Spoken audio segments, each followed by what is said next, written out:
Welcome to another series of A to Z Fence Supplies Contractor Series. Today we're going to do an installation of our aluminum product. We're doing it inside. We want to do it outside, but it's really windy outside today, so we have plate mounted posts. So pretend these are pounded. So Zach's going to show you what we do and how we install it, and take it away, Zach. So first thing I'm going to do is, well, my posts are already pounded. They're at 3 feet tall. The reason that they're at 3 feet is so that they're underneath my middle rail, so my middle rail can come in and out. I'm going to put my screw in, slide my donut on. The reason I put my screw underneath my donut is to keep the height of it and to allow it so that it can turn, so that I'm not putting it in to the face. After I go through, I like to throw my posts on.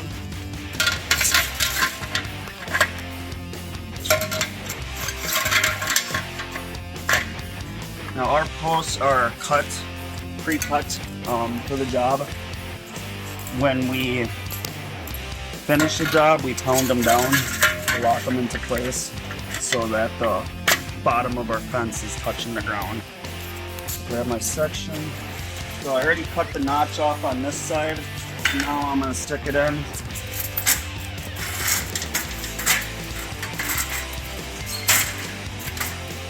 And then I'm going to bring my bottom rail up to the hole of the post so that I know that I'm marking it right. And if my jig is right, I should only be cutting off the notch, which my jig is right, so that's all I'm doing. But I marked it a 1/4 inch in so that it's getting sandwiched in between that rail. And now I pick my post up, give it a little tilt.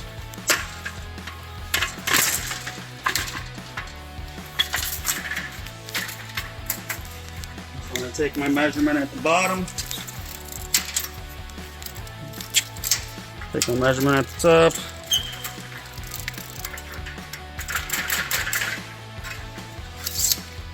Now in a normal installation, one guy would be going through putting all the posts in, another guy would be coming through putting sections in. This screwing off would be one of the last things that was done, along with getting the fence to proper height. And I come through with my buckets and take all my section protectors off. And then I come through, if I like the height, I pound it down.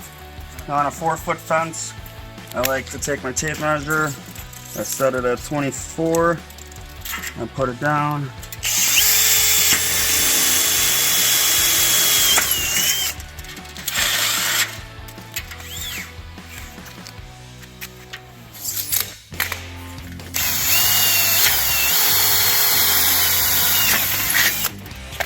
Zach, how many feet have you put with one other guy up in this style?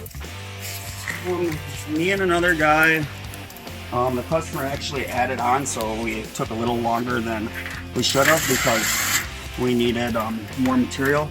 So me and another guy did 350 feet with 4 gates in one day. We were done by 5.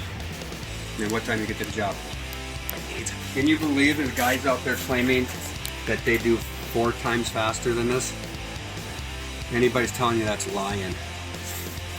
Zack's gonna show you how much you can rack these left and right. And so he's gonna stick a section in here, and then he's gonna show you how far you can go with it, because the question comes up with whether on some of these angles do you need a corner post or do you need a line post. So he's gonna kind of show you exactly how far you can go with it.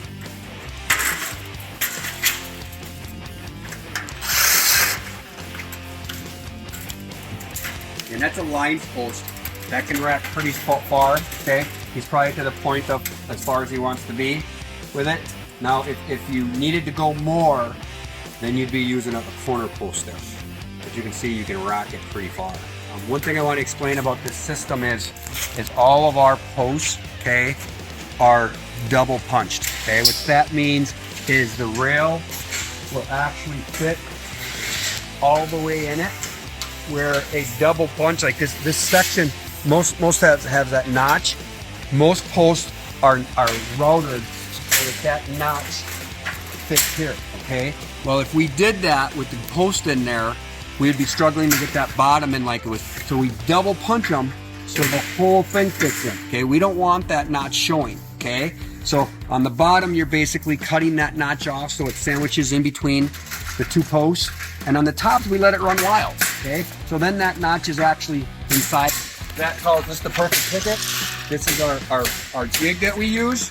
This is so that we can cut that, set those posts on any of these holes. We will have the exact same spacing all the way through. Just over a year ago, we put it on the HDP plastic. So that's why we have these jigs. Some guys are claiming that you should use steel over aluminum because it's stronger. And I'm not even going to deny it's stronger, but what strength do you need to end at, okay? We have a video showing the horizontal pressure testing of a 2-rail fence, not a 3-rail. It went to 409 pounds prior to failure. And that 409 pounds, we took the pressure off, and yes, it pulled it out some, but it went right back. The ADA, any of you guys know what ADA requirements are? They are the highest, the strictest standards of anything that's used for ADA. It has to meet certain standards, okay? The ADA standard is 250 pounds. This is 409 pounds. As you see, it's a 2.5-inch post, 1.25-inch rails, 3/4-inch pickets, versus a residential section, a 1-inch rail. It has the 5/8-inch thick pickets. Size of the pickets. See the difference in the size of the rails? Okay. If you ask me, this is box store junk. Good quality contractors are going to sell you a good quality fence, okay? You can buy this stuff from Home Depot or a contractor that's just trying to push cheap products, okay? The other thing about this product is it's 8-foot sections, 6-foot sections, okay? That means I'm using 25% less sections, 25% less posts, 25% less labor, okay? I can sell this fence relatively close to the same price those guys are selling this fence, okay? Which one would you prefer in your yard?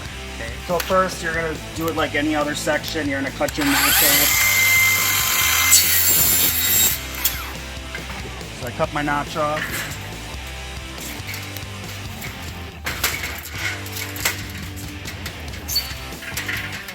Because it's a corner, I gotta cut a little bit up here because they're hidden up in there.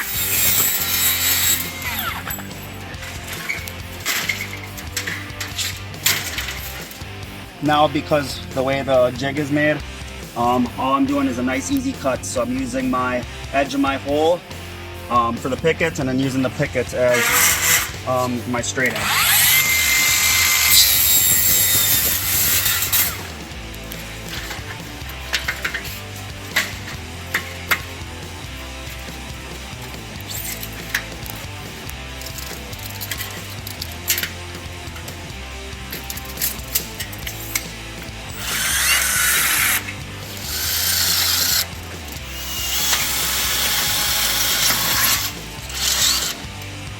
Prior to screwing that off, you would set the height of your entire fence because, you know, we're on concrete now, so it's pretty easy to keep it straight. But when you're in the backyard and it's going up and down, you want to make a nice smooth run. So we just use the Mr. Block. The block, we've had them for years. Put on top of here, sledgehammer, and one guy walks down pounding, and the other guy eyeballs it, telling him where it needs to go, and then we put that last screw in, okay? Overall, this is a great system to use. Okay, it's an easy system to use, okay? You're selling your customer a better quality fence, a bolder looking fence. Price-wise, it's very competitive with what these guys are selling the residential for. In fact, you know, you got to take in mind that the 25% in labor, the 25% in material or in the sections, and 25% in post reduces that cost. And we sell a ton of these. You can see it goes fast. Zack said he had 350 or some feet with 2 guys. That's pretty good production. As a system we take and we teach to others, and they learn it very quickly, okay? You don't need anything special here. You don't need special permission to put this fence in. You can go to your any aluminum fabricator can fabricate this fence for you. Any fence supply will have the pipe that you need to install it. You don't have to worry about who you're buying that from.